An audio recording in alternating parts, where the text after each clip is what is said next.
Okay, for these, to describe this, we're essentially saying whether it's an angle of elevation or an angle of depression, and then from what to what. And for angle A, what they're doing is it's rising here. It's going from, to form that angle, we're going in this direction. We're rising. That's an angle of elevation. And it is going from C, down on the bottom, up to A, right? It's an elevation going from C to A. If it was going down from A to C, then that wouldn't be that angle right there. It would end up being this angle here going down. So we're going to say number one, angle one is, type it, okay, angle of elevation from C to A. Yeah.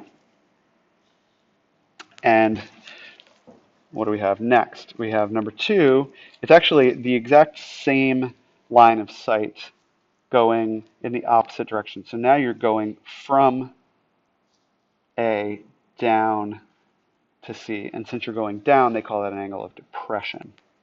Okay. So if we were to continue in here, we'd say 2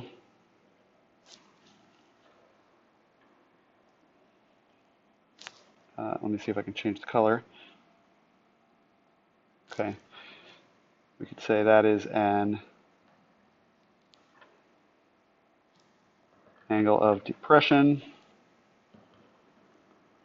from A. We're starting at A and we're going down to C.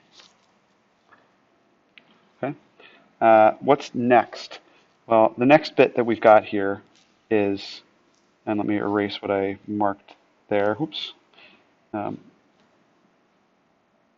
That.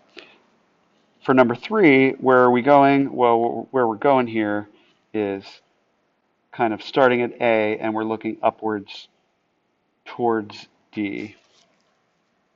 And anytime we're looking upwards, we're going to call that an angle of elevation. And so here we can say, if I can get back into this bit, change my color, we're going to call this 3 angle of elevation from A up to D. Hopefully you can see what I'm talking about there. Okay, let me erase that mark. What about number 4? They're talking about angle 4. And so for angle 4, that's going all the way from the visual kind of horizontal line of sight of A up to, what's it pointing to?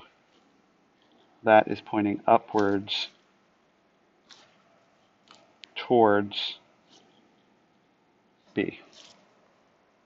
Okay, so we're going to call that, number 4, we're going to call it an angle of elevation from A up to B.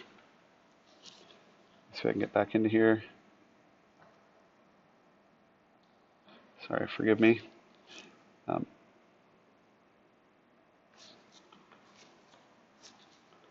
Angle of elevation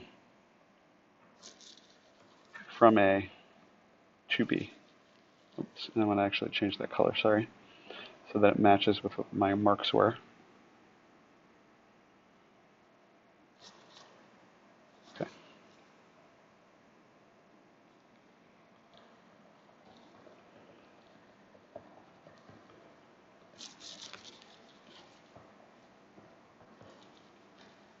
Great. And finally, this last one, let me switch colors here and erase that mark that I had. Okay. They want to know about B, and B is this angle right here. I'm sorry, not B, but they want to know about angle 5, which is going from B down to A. And whenever you're going down from something down to something else, we call that an angle of depression. So this is going to be an angle of depression from B going down to A. Okay, so let me see if I can get myself into here.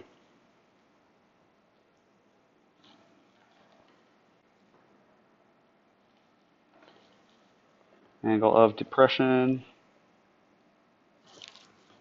from B to A.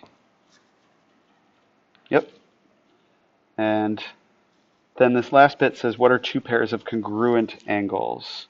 Let me get rid of my marks up here. Two pairs of congruent angles. Well, anytime you're running between two things, like you can see that, how can I describe this? You can see that these two are running between A and C. Okay?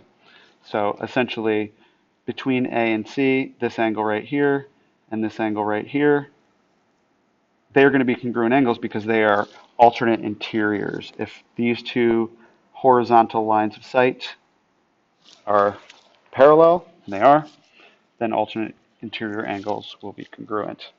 And what else do we have there? What else do we have? Let's see. Well, we were running from, in this case, A to B and B to A for number, these two. I noticed now that I didn't get a number 5 into there. See if I can get it in there.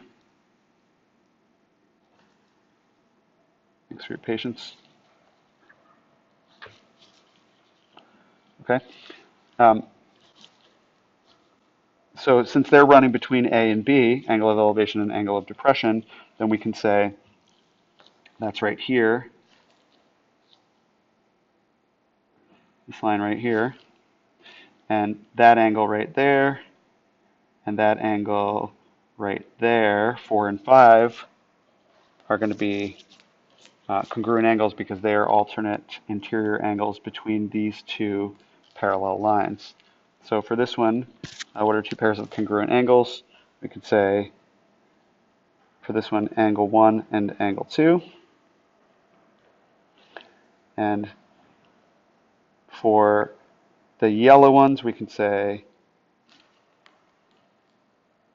angle 3 and angle 5.